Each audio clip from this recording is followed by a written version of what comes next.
開始。好，咁啊讀翻呢個 leg press，咁啊睇下佢初學有冇機會有啲咩錯啊？好嘅。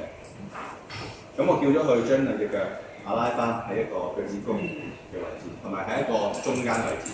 兩隻腳大約闊過個髖關嗰個盤骨少少咗嘅。開始啦。頂起個 waist 嘅時候，係啦，將佢拎起，隻腳佢頂峰嘅時候唔好伸直，唔好伸直啦。OK， 可以落。落嘅時候，咁你而家下部有冇翹起啊？未翹起，仲可唔可以深多少少？差唔多就要上咯。好。係啊 ，OK， 落。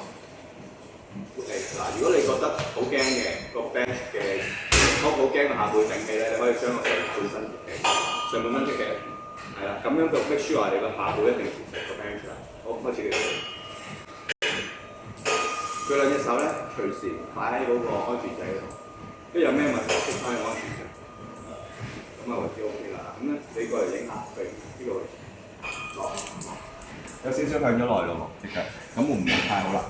打翻開個膝頭哥，打翻開，膝頭哥唔喺呢度，膝頭哥係落，推翻，大約推翻，係啦，少少打開 OK， 再嚟。點解佢會內旋咗咧？通常係嗰個有肌肉唔夠咧，個膝頭就有機會會內旋，係啦，但係點都要頂翻開佢嘅。好 ，OK。